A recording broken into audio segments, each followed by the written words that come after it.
I went on a solo backpacking trip in late fall, right before the cold set in. I planned on staying out there for 2 nights, but something happened on the first night that made me pack up and leave at dawn.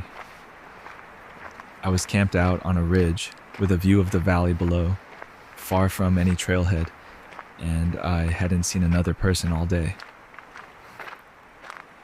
Around midnight, I was woken up by the sound of footsteps outside my tent. I stayed still, trying to listen, thinking it could just be an animal, but it sounded too heavy. The steps circled my tent slowly, over and over, and then stopped. A few minutes later, I heard this quiet, raspy breathing right outside my tent flap. I didn't dare make a sound, just laid there with my heart pounding, waiting. The breathing stopped after a while, and everything went silent. I didn't sleep the rest of the night, and at first light, I threw everything in my pack and left. Never found out who or what it was, but whatever it was, it didn't belong out there. Story 2. A couple of friends and I did an overnight hike last winter on a remote trail in the Appalachians. The plan was to hike up to a peak, camp out, and head back down the next day.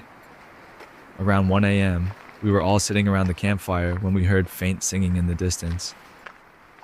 It sounded like a woman's voice, but the way it echoed through the trees gave us chills.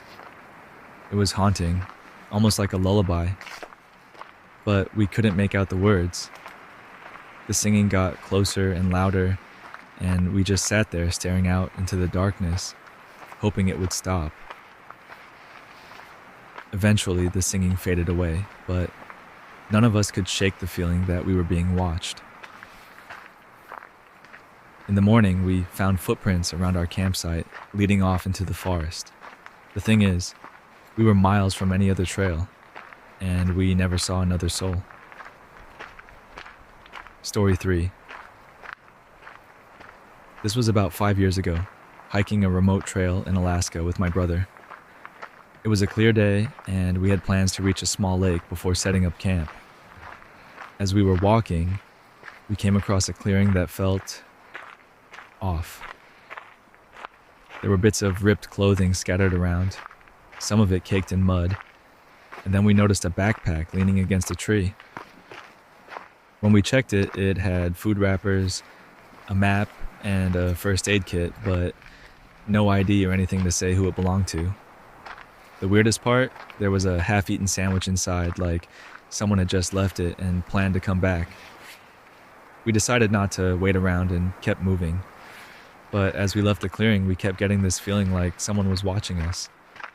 Every time we stopped to look back, there was nothing.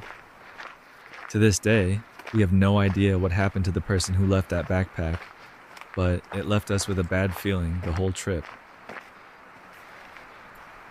Story 4.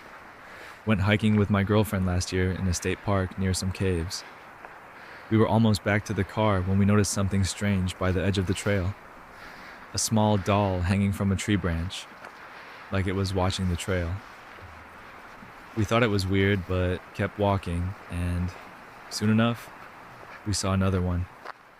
Same kind of doll, tied by its neck, swaying in the wind. This happened 3 or 4 times, and the whole way back, we felt like someone was playing a twisted game with us. We got to the parking lot, and ours was the only car there. Later that night, I checked online and found a few mentions of people seeing the same thing on that trail, but no one knew who put them there or why. Here are 4 more spooky, mysterious hiking stories to keep you looking over your shoulder. Story 5. A friend and I were hiking in the mountains late one evening and got a little lost. It was starting to get dark, and we were in the middle of nowhere, so we decided to camp and figure it out in the morning.